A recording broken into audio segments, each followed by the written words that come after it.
Maseret Tumura, résumé du Daf Yud Gimel. Premier sujet, le Bet Apras, un champ dans lequel a été labouré une tombe. Nous avons une marloquette dessus. Est-ce que si on a labouré les champs d'à côté avec, est-ce qu'ils sont tous Tmeim ou pas? Selon notre Mishnah, on ne considère pas tous les champs tout autour, les 4 champs d'autour Tmeim, mais que le champ qui est une ligne de 3 champs, donc celui du milieu dans lequel il y avait la tombe perdue, et un champ à l'est, un champ à l'ouest, jusqu'à 100 amot à l'est, 100 amot à l'ouest. On craint que la Touma, elle est allée jusque là-bas, parce qu'on ne sait pas exactement où elle était située dans le champ du milieu. Et donc, ça c'est Tamé, le reste est Taor.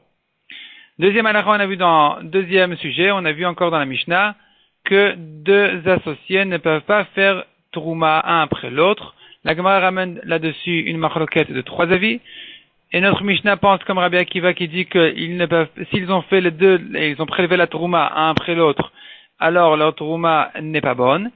Et la Gemara ramène encore 2 autres avis, qui est celui de Chachamim qui disent que le premier, tout dépend si le premier a prélevé suffisamment ou pas. S'il a prélevé suffisamment, alors la Trouma du deuxième n'est pas bonne. S'il n'a pas prélevé suffisamment, la Trouma du deuxième est bonne.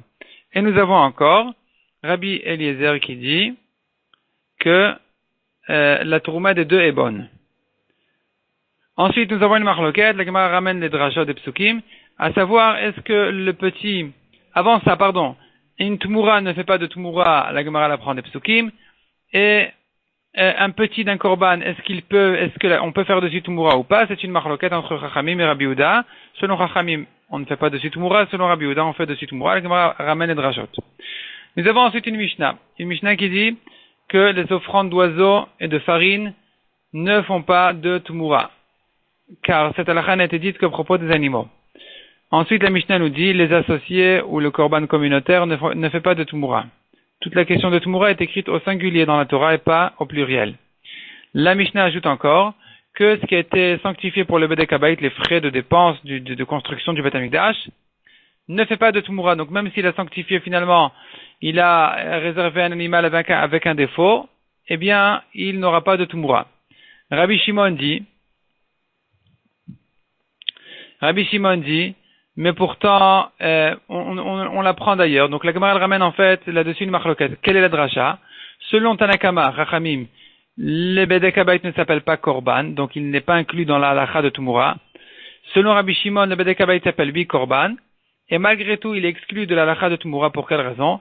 Parce qu'on l'apprend du Maaser Bema, le 10e agneau, qui est Kadosh, ou le 10e veau qui est Kadosh, et là-bas la Torah a répété l'interdiction de faire la Tumura, et donc on apprend pourquoi elle a répété là-bas, pour apprendre que toutes les Tumurot doivent ressembler à celles du Maaser Bema. Et donc de même que le Maaser Bema, premièrement, il a un korban particulier, de même la Tumura ne se fait que sur un korban particulier, en général dans tous les autres korbanot.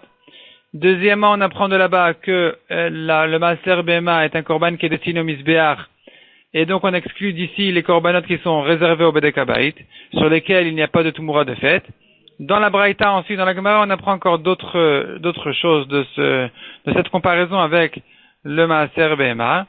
Rabbi Shimon ajoute encore une chose, et il dit que de même korban obligatoire, de la même manière, la Tumura ne se fait que sur un korban obligatoire. La Gemara explique que ça vient exclure le korban Ola, qui vient des restes de l'argent qui était réservé pour un korban Khatat ou korban Hacham, et donc de ces restes-là on en fait un korban Ola.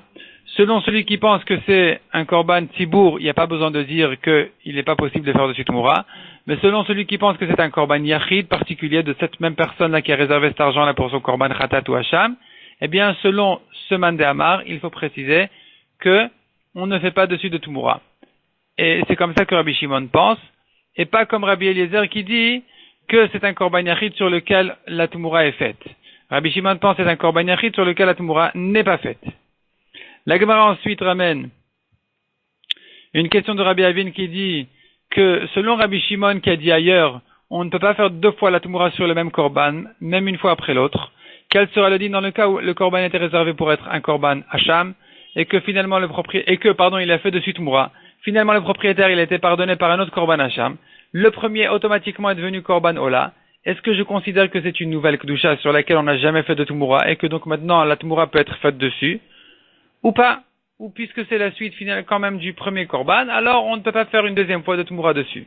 La Gemara explique qu'en réalité la question ne se pose pas vraiment selon Rabbi Shimon lui-même, parce que c'est vrai que la question ne commence que après la halakha de Rabbi Shimon qui dit que la Tmoura n'est pas faite deux fois. Mais si on disait comme Chachamim qu'on fait la Tmoura deux fois, alors il n'y a aucune question à poser ici. Évidemment que même si je considère le korban, la hola, comme la suite du hacham, eh bien la Tmoura est faite une deuxième fois aussi. Mais selon Rabbi Shimon, effectivement, on ne peut pas faire de Tmoura deux fois. Cependant, Rabbi Shimon pense que, en tant que hola qui vient des restes, comme dans ce cas-là où c'est devenu automatiquement hola, on ne fait pas dessus de Tmoura. Alors la question ne se posera à nouveau pas. La question ne se posera que si on trouve un Tana qui pense comme Rabbi Shimon qui dira qu'on ne fait pas la Tmoura deux fois, et que par ailleurs il pense comme Rabbi Eliezer qui dit que la Tmoura peut être faite sur ce korban-là qui vient des restes, alors selon ce mandamar, on se posera la question, ici que la Tmoura a déjà été faite sur cet animal-là en tant que, dans sa première Kedusha, en tant que Hacham, et que maintenant c'est devenu korban Ola, est-ce que je dis que puisque la Tmoura a déjà été faite finalement sur ce corps-là, elle ne peut pas être faite une deuxième fois? Ou bien je dis que puisque c'est une nouvelle Kedusha, alors ici on pourrait oui faire la Tmoura et ça reste en Safek. Au passage, la Gemara ramène la dracha de Rabbi, qui dit que le Maaser, qu'est-ce qu'on apprend du Maaser?